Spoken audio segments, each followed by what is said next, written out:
உறவுகள் அனைவருக்கும் வணக்கம். சிந்தாமணி போட்ட பிளான் சக்ஸஸாக போயிட்டுருக்கு. இங்கே பார்த்தீங்கன்னா எப்படியும் நீ வீட்டை விட்டு போயே தீரணும்னு மனோஜும் விஜயாவும் அடித்து பேசிடுறாங்க. அண்ணாமலைனால் ஒன்றும் பண்ண முடியலை, ஏன்னா அவர் எப்போவுமே மிச்சர் திணி தானே. எப்படி என் புருஷன் உயிருக்கு ஆபத்து இருக்குது, நீ இந்த வீட்டில் இருந்தா அதனால் போயே தீரணும் அப்படின்னு சொல்லிட்டாங்கன்னு வீட்டுக்கு போய் அழுகுறாங்க நம்ம மீனா. அவங்க அம்மா எவ்வளோ ஆறுதல் கொடுக்குறாங்க, ஆனாலும் பார்த்தீங்கன்னா ரொம்ப அழுகுறாங்க. எங்களை வீட்டை விட்டு போக சொல்லிட்டாங்க, நான் மாமாவை விட்டுட்டு எப்படி இருப்பேன், அவர் பாவம், அவர் அவங்க அப்பா விட்டுட்டு இருக்கவே மாட்டார், அவர் அதே சமயம் என்னை விட்டுட்டு இருக்க மாட்டார், என்னம்மா பண்ணுறது, விட்டுட்டு பார்ப்போம், இதுக்கெல்லாம் ஆண்டவன் ஏதாவது ஒன்று பண்ணுவான் அப்படிங்கிற சத்யா எல்லாத்தையும் கேட்குறாங்க. அக்கா இதெல்லாம் யாருக்கா பண்ணுவா, யார் பண்ணுவா தெரியலையே, இப்படி இல்லாமல் ஒரு பூசாரி அம்மா சொல்லும், சாமியாரா அதுவும் 2வது மருமக தான் இந்த வீட்டை விட்டு போகணும் அப்படின்னு பர்டிகுலராக சொல்கிறாங்கன்னா இதெல்லாம் இப்போ என்ன சொல்கிறது. இன்னொன்றுமா, கோர்ட்டு வரைக்கும் கொண்டு போய் இழுத்துட்டு போனது அந்த பார்லர் அம்மா, அதுதான் இவ பணக்காரி பணம் அப்படி மலேசியா அது இதுன்னு சொல்லி ஏமாற்றி அந்த குடும்பத்தையும் அந்தல சந்தலை ஆக்கி நிம்மதி இல்லாமல் ஆக்குனது அந்த பொம்பளை. ஆனால் அதனால இந்த குடும்பம் கெட்டு போயிடும் சீரழியும் சொல்லலை. ஆனால் நம்ம அக்கா எல்லாருக்கும் நல்லதான் பண்ணியிருக்கு. அந்த நல்ல மனசுக்காரியால் நம்ம மாமாவுக்கு ஆபத்து அப்படின்னு சொன்னால் இது யாரோ போட்டு கொடுத்து வேணுங்கன்னே பண்ணுறான்னு தான் எனக்கு தெரியுது அப்படின்னு சத்யா அடிச்சு சொல்கிறாரு. அப்படியா சத்யா சொல்கிற, யார் இதை வேலை பண்ணுறா இருக்கும் அப்படின்னு சொல்லிட்டு அவங்க அம்மா மீனா எல்லாரும் பேசிகிட்டு இருக்காங்க. கரெக்டாக முத்து வந்துடுறாரு. என்ன அம்மா வீட்டுக்கு மாநாடா, அப்புறம் என்ன பண்ண முடியும் பெண்களால் அப்படின்னு பேசுகிறாங்க. என்னமோ சுவாரஸ்யமாக பேசிட்டு இருந்தீங்களே, சொல்லுங்கள் அப்படிங்கல. ஆமாம், இது யாரோ கண்டிப்பாக வேறு யாரோ தான் பண்ணியிருக்காங்க, எனக்கு நல்லா தெரியுது, ஐடியா பண்ணித்தான், அது உண்மையான சாமியாடி இல்லை அப்படின்னு சத்யா சொல்கிறாங்க. யார் பண்ணியிருப்பா, அந்த ரோஹிணி அத்தை இருக்கும், ரோஹிணியை விட வேறு யார் ஃப்ராட் பண்ணுவா, என் அக்கா பார்த்து அந்த வீட்டில் இருக்கக்கூடாதுன்னு சொல்கிறான்னா அது சும்மா மாமா அப்படிங்கிறாங்க சத்யா. சரிப்பா இப்போ என்ன யாராக இருக்கும், எனக்கு என்னமோ ரோஹிணி வீட்டில் ஒரு பொம்பளை உள்ளுக்குள்ள உட்காந்து நின்றுக்கிட்டு இருந்துச்சு, நான் பார்த்தேன், அது பார்க்க யாருமா இருந்துச்சு, கிட்டத்தட்ட அவங்க கூட போட்டியாக நடக்குதுல அந்த சிந்தாமணி அதுவாக தான் இருக்கணுக்கா அப்படிங்கிறாங்க. இப்போ தான் புரியுது, அப்போ அதுதான் எங்கள் அம்மாட்ட சொல்லி ஏற்பாடு பண்ணியிருக்கும், இருக்கலாம் அப்படின்ட்டு. அப்போ நம்ம போய் அம்மாட்ட கேட்போமா அப்படிங்கல. இல்லை நம்ம பார்வதி அண்ணிட்ட கேட்போம் அப்படின்னு சொல்லிட்டு அங்கேருந்து நேராக பார்வதி வீட்டுக்கு போகிறாங்க. அங்கே போய் பார்த்தா இவங்க நினச்சது மாதிரியே தான் பார்வதி சொல்கிறாங்க. ஆமாம், நேற்று பேசிக்கிட்டாங்க, பூஜை பண்ணணும், அது பண்ணணும், இது பண்ணணுன்ட்டு, எனக்கு தெரிஞ்ச ஒரு சாமியாடி அனுப்புகிறேன்னு அந்த சிந்தாமணி தான் சொல்லிட்டு போனா. ஆஹா, இப்போ நல்லா புரியுது, அவள் தான் ஏற்பாடு பண்ணியிருப்பா. அப்போ அம்மாவும் சேர்ந்துமா அப்படி பண்ணியிருக்கோம் ஆண்டி. சேச்சா, உங்கள் அம்மா அப்படிலாம் பண்ணலப்பா, அப்படி அந்தளவுக்கு பண்ணுறதா இருந்தால் எப்போ பண்ணியிருப்பாளே மீனா விரட்டுறதுக்கு, இது அந்த சிந்தாமணி பண்ண வேலையாக தான் இருக்கும்னு நான் நினைக்கிறேன் அப்படிங்கிறாங்க. ஆமாங்க, இது சிந்தாமணி தான் பண்ணியிருக்கணும், அத்தை இப்பெல்லாம் பண்ணியிருக்க மாட்டாங்க. உடனே முத்து பார்க்குறாரு. எப்படி மீனா உன்னை என்னென்னமோ பண்ணுச்சு, அத்தை இப்பெல்லாம் பண்ணியிருக்க மாட்டான்னு சொல்கிற, ஐயோ மக்கு அப்படிங்கிறாங்க. பரவாயில்ல விடுங்க, நம்ம அத்தை தானே அப்படிங்கிறாங்க. அதுக்கப்புறம் அங்கேருந்து கிளம்புறாங்க. இப்போ என்ன பண்ணலாம், நேராக போய் அம்மாட்ட கேட்போம் அப்படின்னு சொல்லிட்டு விஜயாவை கூப்பிட்டு வச்சு அப்பாவை கூப்பிட்டு வச்சு பேசுகிறாங்க. என்னம்மா என்ன முடிவு பண்ணிருக்கீங்க, நான் என்னடா முடிவு பண்ணுறது, உன் பொண்டாட்டி எப்போ போகிறா அந்த முடிவை சொல்லு அப்படிங்கல. ஓ, என் பொண்டாட்டி வெளியே போயிட்டா அப்பாவுக்கு ஆபத்து நீங்கிருமா அப்படின்னு சொல்ல. ஆமாடா அப்படிங்கிற. இவர் என்ன பண்ணுறாரு, இருமிட்டு நெஞ்ச பிடிக்கிறாரு. ஐயோ என் புருஷனுக்கு என்னாச்சு பாத்தியா நான் சொன்னேன்ல, இவ பக்கத்தில் வந்தோடனே அவருக்கு முடியாமல் வருது.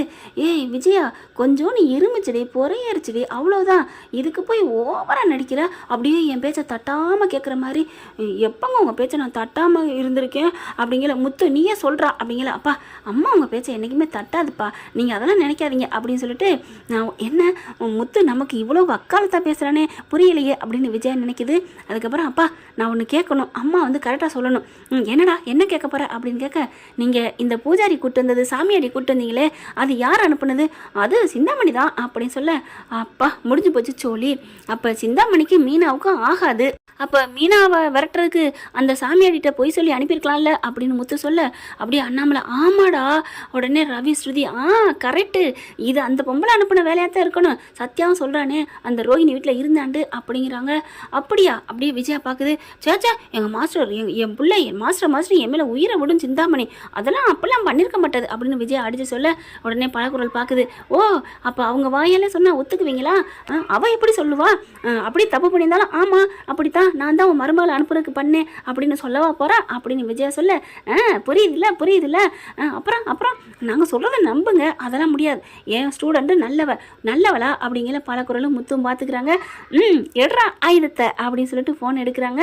பலக்குரல் ஃபோனு மாற்றி வச்சிருப்ப போல இருக்கே. ஆமாம், என் நம்பர்லேருந்து போகக்கூடாதுல்ல அப்படின்னு சொல்லிட்டு சிந்தாமணி நம்பர் உங்ககிட்ட இருக்கா அப்படின்னு கேட்க இருக்கு அப்படின்னு விஜயா எடுத்து கொடுக்குது. என்ன பண்ண போறீங்க, கேட்க போறீங்களா? கேட்டு அவளை கெட்ட பேர் ஆக்காதீங்க. வர மாஸ்டர் நான் உங்களுக்கு நல்லதான் பண்ணேன், என் மேலே இப்படி ஒரு பழி போறீங்களான்னு என்னை திட்டுவா, வையுவா, என்ன வையுவா மதம் அப்படின்னு சொல்லி வாயை போத்துறாரு அண்ணாமலை. அதுக்கப்புறம் அமைதியாக இருங்க, யாரும் பேசக்கூடாது, இங்கே பாருங்கம்மா உங்களுக்கு தான் முதல்ல சொல்கிறேன் அப்படின்னு சொல்ல மனோஜும் அம்மா நீங்கள் பேசாமல் இருங்க, எல்லாரும் அடக்குறாங்க, அவள் ஏதாவது சொன்னால் நான் பேசிடுவேன் தான் அப்படின்னு சொல்ல அம்மா விடுமா அப்படின்னு முத்து சொல்ல டே அம்மாவுக்கு கோவம் வந்து அப்படித்தான்டா பேசாமல் இருங்கடா அப்படின்னு சொல்லி எல்லாரும் சைலண்ட் ஆகிறாங்க. அதுக்கப்புறம் சிந்தாமணிக்கு கால் பண்ணுறாங்க. ஹலோ யார் அப்படின்னு கேட்க அம்மா இல்லைம்மா நீங்கள் காலையிலைக்கு ஒரு வீட்டுக்கு போயிட்டு சொல்ல சொன்னீங்கல்ல, ஆமாம் அதான் சொல்லிட்டியே, காசு வாங்கிட்டே அப்புறம் என்ன, ஐயோ காசு வாங்கிட்டா போல இருக்கே பார்த்து பழக்குறல் அப்படிங்கிறாரு. அதுக்கு இல்லைம்மா அந்த வீட்லேயும் எனக்கு கொஞ்சம் காசு கொடுத்தாங்க, அதே மனசு உறுத்தலாக இருந்துச்சு, உங்ககிட்ட சொல்லலான்னு தான் போன அடித்தேன் அப்படின்னு சொல்ல அப்படியா 2 வருமானமா, ஓகே அவங்க எவ்வளோ கொடுத்தாங்க, நீங்கள் கொடுத்ததில் பாதி தான் கொடுத்தாங்க அப்படின்னு சொல்ல என்ன 1000 ரூபா தான் கொடுத்தாங்களா அப்படின்னு சொல்ல ஆமாம்மா நான் 2000 கொடுத்துருக்கல, மொத்தம் 3000ல ஒரே ஒரு பொய் சொல்லிட்டு வந்தேன் அவ்வளவுதான், மற்றபடி போக்குவரத்து செலவும் நான் பார்த்துக்கிட்டேன், உனக்கு பத்தாதான் என்ன, பத்தாதான் இல்லைம்மா சும்மா ஒரு 1/2 கிராம் பண்ணணும், என் பேத்திக்கு காது குத்துறாங்க, நான் போய் சீர் செய்யணும், அதனால 1/2 கிராம் எவ்வளவு நினச்சிட்டு இருக்க, 1/2 கிராம் 1 கிராம் 15,000, 1/2 கிராம் ஒரு 7 ரூபா 8 ரூபா வரும், உனக்கு 7 ரூபா 8 ரூபா வேணுமா அப்படின்னு கேட்க என்னம்மா ஒரு குடும்பத்தையே பிரிக்க சொன்னீங்க அப்படிங்கிற. இங்கே எப்படி பார்த்தா முத்துவுக்கு மீனாவுக்கு சிரிப்பு தாங்க முடியல. விஜய் அப்படியே பார்க்குது, இங்கே பாரு குடும்பத்தை பிரிக்க சொல்ல ஒரு பொம்பளையை மட்டும் பிரிக்க சொன்னேன், நீ அதை செஞ்சுட்டு வந்திருக்க, இதில் என்ன இருக்குது, ஒரு மருமக வீட்டை விட்டு போகணும்னு சொன்னேன் சொல்லிட்டேன், இதுக்கு போய் 3000 அதிகம், நீ என்ன 8000 10,000 கேட்குற.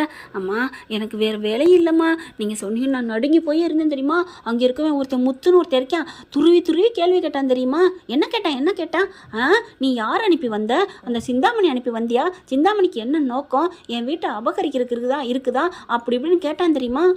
ஐயோ இப்படிலாமா கேட்டான். ஆமாம்மா அப்படின்னு சொல்ல சரியான எமகாதுங்க அவன், எப்படி நான் பண்ண போகிறத கரெக்டாக கண்டுபிடிக்கிறானே, நல்ல வேலை வேறு எதுவும் நீ சொல்லலே, நான் என்னத்தம்மா சொல்ல போகிறேன், நீங்கள் அப்படி என்ன வச்சுருக்கீங்க ரகசியம், அதுக்கு ஏன் கேட்குற, அவங்ககிட்ட பத்திரம் என்கிட்ட இருக்குது, இன்னும் கொஞ்ச நாள் அவங்கள வீட்டை விட்டு விரட்டணும், இதுக்கெல்லாம் ஐடியா இருக்குது, ஒன்றைத்தான் நான் அடுத்து மறுபடியும் அனுப்பலான் இருக்கேன், சரி போயிட்டு போகுது, உனக்கு 10,000 கூட காசு தரேன், இன்னும் எனக்கு நீ தேவைப்படுவ, நீ சொன்னதை அவங்க நம்பிட்டாங்களே, நம்பிட்டாங்கம்மா அப்படின்னு சொல்ல பரவாயில்ல, ஆனால் அந்த முத்துக்கண்ணில் மட்டும் எங்கேயும் பற்றாத, பிடிச்சி வச்சுட்டு உருவிட்டு விட்டுருவான். அம்மா என்ன சொல்கிறீங்க, உங்ககிட்ட இருக்க உண்மையை சொன்னேன்டி, நீ என்ன நினச்ச சேலைன்னு நினச்சியா, ஆமாம்மா அப்படின்னு சொல்ல நீ ஃப்ராடுன்னு தெரிஞ்சா அதை கூட பண்ணிடுவான், அதாவது கோவத்தில் உன்னை அட்டி உருன்னு உரிச்சு அள்ளிப்படுவான், அவன் கண்ணில் மட்டும் பற்றாத, அந்த வீடு இன்னும் கொஞ்ச நாள் என் கைக்கு வரும், வந்துட்டா உனக்கு நான் எவ்வளோ வேணாலும் காசு தரேன் அப்படிங்கிறாங்க. சரிங்கம்மா தேங்க்ஸ்மா, இப்போ எனக்கு ஒரு 10,000 போட்டு விடுங்கம்மா, எந்த நம்பருக்கு போடணும், இல்லைம்மா நான் நேரே வந்து வாங்கிக்கிறேன், அந்த ஹோட்டல் இருக்குல்ல அங்கே வழக்கமாக அங்கே வந்துடுறேன், சரி ஃபோனை வை அப்படின்னு சொல்லி வைக்க அப்புறமா மறுபடியும் திரும்பி அடிக்குது. என்ன சூப்பராக பேசுன அப்படின்னு கையை கொடுக்க போனால் மறுபடியும் அடிக்க, ஏன் அப்படிங்கல ஃபோனை அடிக்குது, ஐயோ நம்பர் எடுத்துரு அப்படிங்கல ஃபோன் அடிச்சு என்னங்கம்மா அப்படின்னு கேட்க, இல்லை நீ அங்கே வர வேணாம், நீ எங்கே வர சொல்கிறது, காஃபி ஷாப்புக்கு வந்துரு அப்படிங்கிறாங்க. ஏம்மா அங்கே தான் நான் காஃபி குடிக்க போகலான் இருக்கேன், தலை வலிக்குது, இந்த வீட்டில் ஒன்று இந்த ரோகிணி வந்து இருந்துட்டு நையின்னு காசுன்னு நச்சரிக்குது, அந்த வீட்டை எழுதி வாங்கிறக்காகத்தான் அவளை அந்த வீட்டில் வச்சுட்டு இருக்கேன், அவள் சரியான கில்லாடியாக இருக்கா, புருஷனுக்கு சொல்லாமலே கல்யாணத்தை பண்ணிவிட்டு இப்போ புருஷனுக்கு தெரியும் பொண்டாட்டிக்கு தெரியும்னு என்னென்ன பில்டா போடுறா, இவளெல்லாம் நம்பி நான் கஞ்சி ஊற்றிட்டு இருக்கேன், ஆனால் நீ எனக்காக எவ்வளோ பண்ணுற, உனக்கு நான் கண்டிப்பாக காசை கொடுக்கணும், ஆனால் இன்னொன்று மறுபடியும் சொல்கிறேன், அந்த முத்துக்கண்ணில் பற்றாத, அதே மாதிரி அந்த விஜயா இருப்பாளே அவள் கண்ணிலையும் பற்றாத, யார் கண்ணிலையும் படாத, நான் சொல்லையில மட்டும் வெளியில் வா சரியா, சரிங்கம்மா அப்படின்னு ஃபோனை வைக்கிறாங்க. அப்படியே வச்சோன்னே பழக்குருள் அப்படின்னு அப்படி கிட்டக்க வந்துடுறாரு, அப்படியே ரவி தூக்கிறாங்க, சூப்பருங்கல்ல, விஜயா அப்படின்னு உட்காந்துருக்கு, அண்ணாமலை அப்படியே நெஞ்ச பிடிச்சிட்டு இருக்காரு, போதுமா அப்படிங்கல, அவ சொல்லி எல்லாம் பண்ணியிருக்கா தெரியுதா அப்படின்னு எல்லாரும் சொல்லல, அண்ணாமலை அப்படியே இருக்காரு. அப்பா என்னப்பா அதான் தெரிஞ்சு போச்சேப்பா, மீனா நம்ம வீட்டை விட்டு போக மாட்டாப்பா, எல்லாம் அவ தான் தெரிஞ்சிருச்சு, அம்மா இனிமே அனுப்ப மாட்டாங்க, ஏம்மா அனுப்ப மாட்டில்ல அப்படிங்கல, ஆமா நான் ஏன் அனுப்புறேன், அந்த சிரிக்குமா என்னென்ன பண்ணியிருக்கிறா, அட்டி பாவி மவளே, என்ன அப்பா ஒரு மருமகளை அனுப்புறதுக்கு என்ன பிளான் போட்டிருக்கா, அவள் வீட்டை விட்டு அனுப்புறதுக்கு, அதுவும் இந்த வீட்டை எழுதி வாங்கிடுவாளாமே, வாங்க முடியுமா அப்பான்ட்டு அப்படியே திருன்னு முழிக்கிறாங்க விஜயா. அப்பா நீ எப்போ அப்படி இருக்கிற அப்படிங்கல, அந்த உங்கள் அம்மா ஏன் கடைசியில் வார்த்தையை முழுங்குனா அதை பார்த்தியா? ஆமாம், என்ன நடக்குது, உங்கள் யாருக்கும் புரிஞ்சுச்சா இல்லையா சிந்தாமணி பேசுனது அப்படின்னு அண்ணாமலை கேட்க, அப்போ தாங்க தெரியுது, ஆமாம்ல பத்திரத்தை வாங்கிட்டேன், காசை கொடுத்து இன்னும் கொஞ்ச நாளில் விரட்ட போகிறேன்ல சொன்னான் அப்படின்னு அண்ணாமலையும் முத்துவும் மனோஜையும் விஜயாவையும் பார்க்குறாங்க. ஐயையோ அடி நொறுக்க போகிறாங்களே அப்பா அப்படிங்களா, அட பாவீங்களா, அடமானம் வச்சுட்டீங்களா, எப்பட்றா என் கையெழுத்து இல்லாமல் பேங்க்லேருந்து வாங்கினீங்க?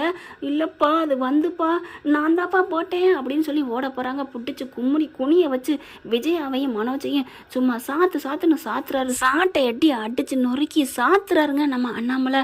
அப்படியே முத்துவும் மீனாவும் திகச்சு போய் நிற்கிறாங்க. வீடை எப்படிடா நம்ம மீட்ட போகிறோம் அப்படின்ட்டு. என்ன ஃப்ரெண்ட், கதை இப்படியும் போகலாம், பார்க்கலாம். தேங்க்யூ. இந்த வீடியோ உங்களுக்கு பிடிச்சிருந்தா தயவு செய்து லைக் பண்ணுங்க. இன்னும் அப்டேட்ஸ்க்காக சேனலை சப்ஸ்கிரைப் பண்ண மறக்காதீங்க. நம்ம கிட்ட இருக்க எல்லா சேனல்ஸோட லேட்டஸ்ட் வீடியோ அப்டேட்ஸ்க்காக மேல ரைட் சைடுல காட்டுற லிங்கை கிளிக் பண்ணி வாட்ஸ்அப் குரூப்ல ஜாயின் பண்ணுங்க. உங்களிடம் விடைபெறுவது நான் உங்கள் மெஹர்.